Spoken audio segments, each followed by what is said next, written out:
नमस्कार दोस्तों, स्वागत है आपका वापस से मेरे YouTube चैनल में।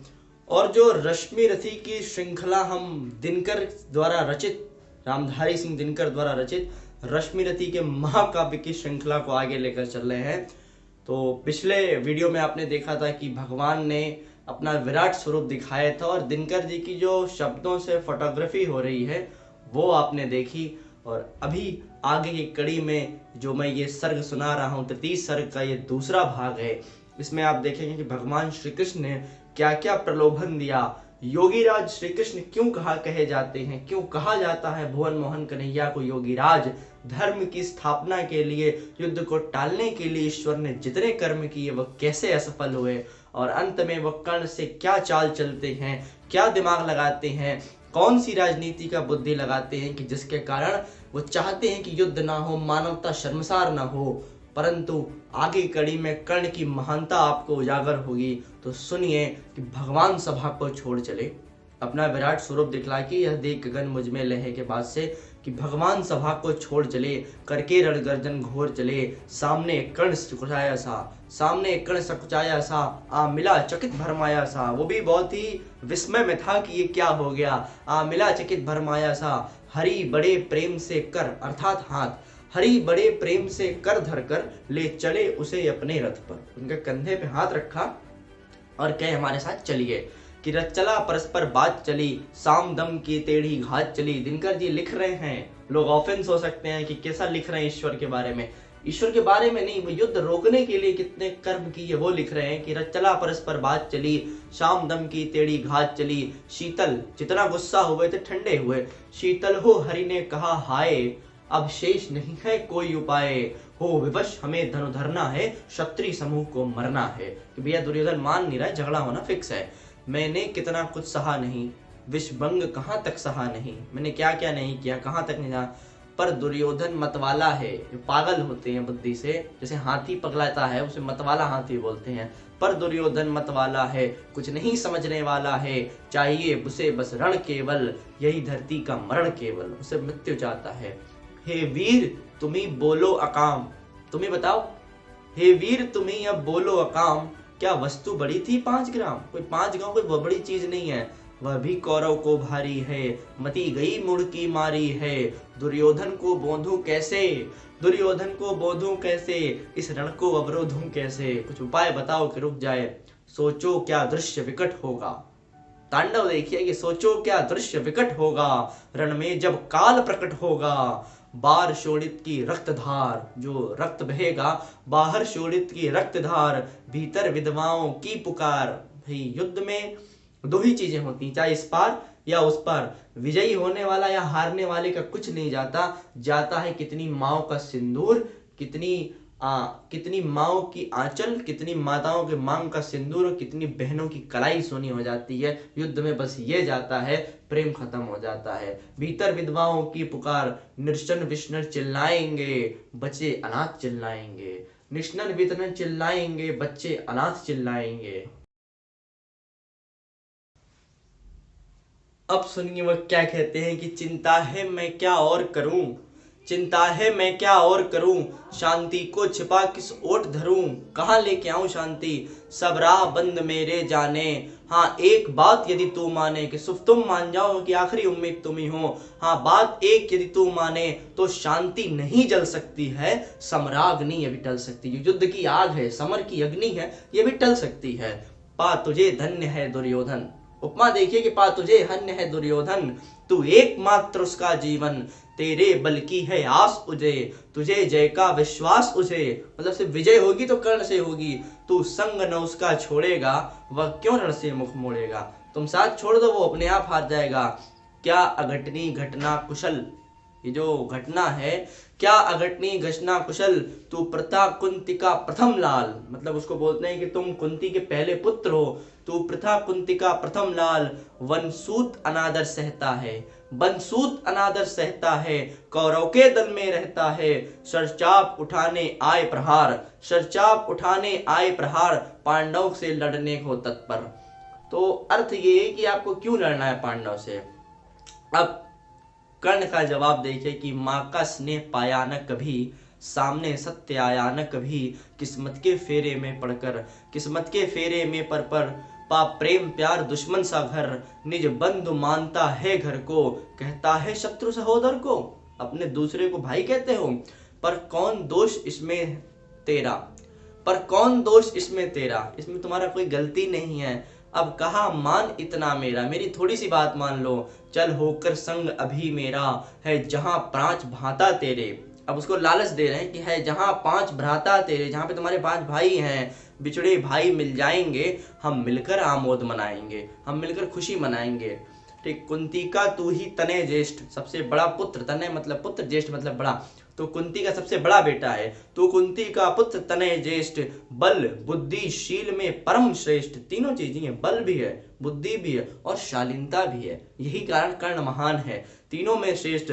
मस्तक पर मुकुट धरेंगे हम, अर्थात तुमको राजपाट दे देंगे, मस्तक पर मुकुट धरेंगे हम, आरती समोद करेंगे हम तुम्हारा आरती उतारेंगे, सब मिलकर पांव पखारेंगे, आरती हम उतारेंगे। तो हमारे साथ चलो, हम तुम्हारी आरती उतारेंगे, पांव धुलेंगे। उपमा देते हैं कि पांडव क्या क्या करेंगे।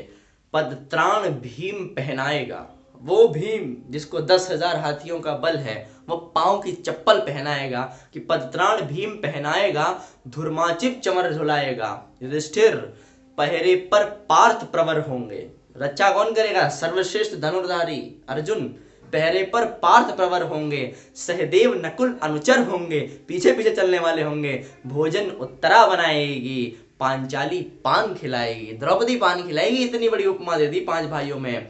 आहा क्या दृश्य सुभग होगा, क्या गजब का वो फोटो बनेगी, क्या दृश्य होगा, आनंद चमत्कृत जग होगा, पूरी दुनिया देखेगी, सब लोग तुझे पहचानेंगे, अपना स्वरूप मानेंगे, कोई मणि को जब तक पाएगी, कुंती फूली न समाएगी, पुरानी मणि पुराना बेटा पाएगी, रण अनायास रुक जाएगा, रण अनायास रुक जाएगा, कुरुराज स्वयं झुक जाएगा, संसार बड़े सुख में होगा।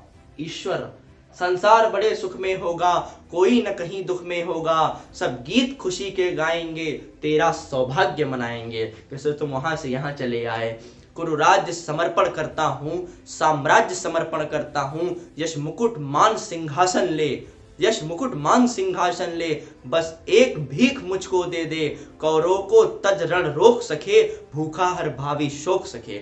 वो कहते हैं कि भीख दे दो, भूखा हर भावी शोक सके, मतलब जो धरती है, धरा है, उत्तरा है, वसुंधरा है, पृथ्वी है, इसका दुख हर लो, एक भीख दे दो, उनको छोड़ के इधर चले आओ। सुन सुनकर कर्ण अधीर हुआ। भाई सूत पुत्र जिसने बेइज्जती सही हो, अब कोई लड़का है वो भी थाने चला जाए, उसको हेड कांस्टेबल गाली दे के भगा देगा, कल को वो कलेक्टर बन जाए तो वही पूछेंगे कि अरे सर सर सर।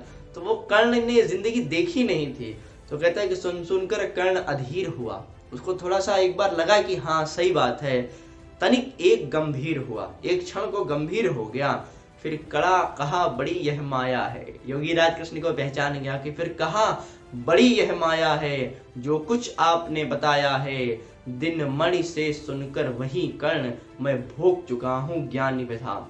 मतलब ये जो कथा है आपकी, दिन भोग मणि से सुन व्यथा, भोग चुका हूँ मैं ग्लानि व्यथा, अपनी बेइज्जती मैंने सही है, मैं भूलूंगा नहीं। जब ध्यान जन्म का धरता हूँ, कौन सी बात, जब ध्यान जन्म का धरता हूँ, उन्मान ये सोचा करता हूँ, बैठ के सिर्फ ये सोचा करता है कि कैसी होगी वह माँ कराल, कराल अर्थात विष सर्प, कैसी होगी वह माँ कराल, निज तन से जो शिशु को निकाल, अपने बच्चे को अपने शरीर से निकाल, धाराओं में धर आती है, धाराओं में धर आती है, अर्थात जीवित दफनाती है।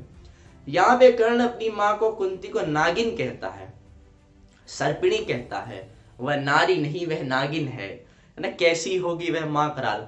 मतलब दिनकर जी का कहना यह है कि कोई माँ नागिन नहीं हो सकती। हम आरती करते नवरात्र में हम बोलते हैं कि पूत कपूत सुने हैं, परना माता सुमी कुमाता, परंतु यह दिनकर दिखाना क्या चाहते हैं कि सामाजिक दृष्टिकोण और सामाजिक जो सुरक्षा है वो एक स्त्री को जीने नहीं देगी। ठीक है, दिनकर की सोच का प्रकर्ष देखिए कि भारतीय सनातन की चेतना जाग जाएगी कि एक स्त्री है, भले उसको सूर्य ने दिया परंतु वो प्रेम स्वीकार नहीं करते लोग। ठीक है, तो वो जी नहीं पाएगी। आर्थिक और सामाजिक असुरक्षा के कारण न जाने कितनी माएँ रोज दम तोड़ देती हैं, कितनी माओं के सपने रोज दम तोड़ देते हैं, कितनी बच्चियों के सपने दम तोड़ देते हैं। एक शेर याद आ गया कि नींदें छीन ली दोनों की आंखों से, नींदें छीन ली दोनों की आंखों से, सजा ये थी कि दोनों ने मिलके ख्वाब देखा था।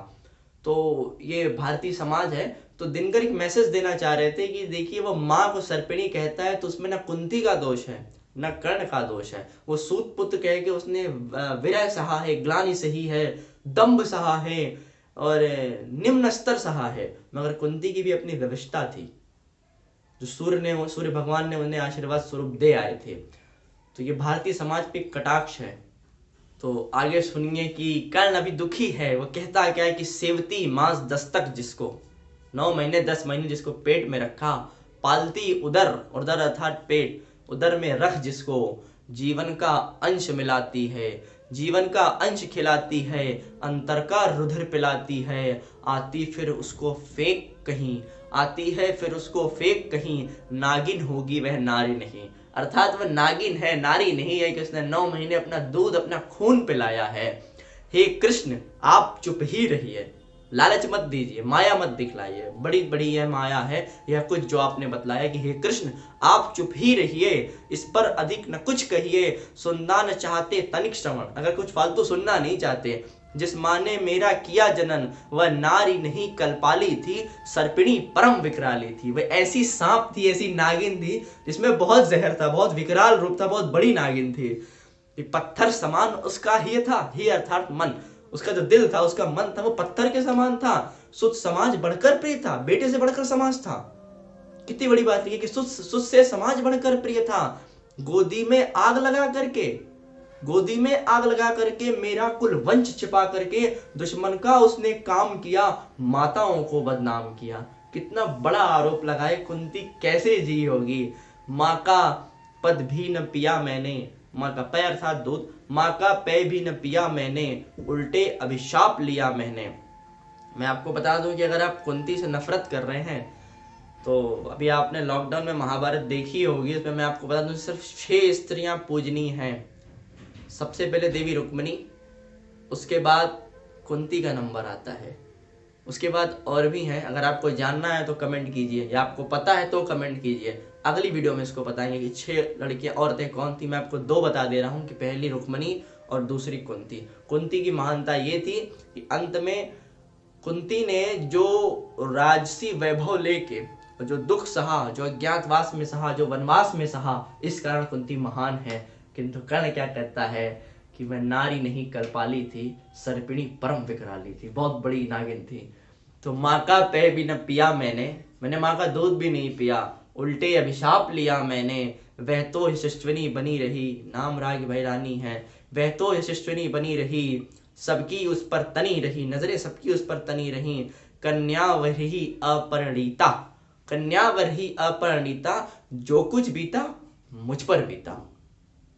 एक शेर याद आ गया कि खैर क्या हम सुनाएं आपको बीती, खैर मनाइए जो हम पे बीती वो आप पे नहीं बीती।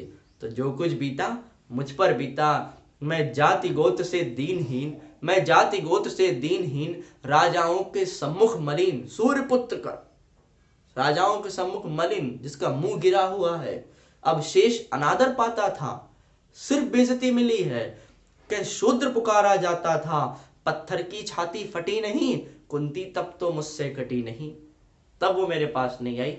आज के लिए इतना ही रखते हैं। वीडियो पसंद आए तो लाइक कीजिए, शेयर कीजिए, कमेंट कीजिए, और कौन सा पैरा, कौन सी लाइन आपको सबसे अच्छी लगी और वो 6 स्त्रियां कमेंट में करके बताइए। Please like, share and subscribe. कोविड-19 से बच के रहिए। थैंक यू वेरी मच, धन्यवाद आप सभी का।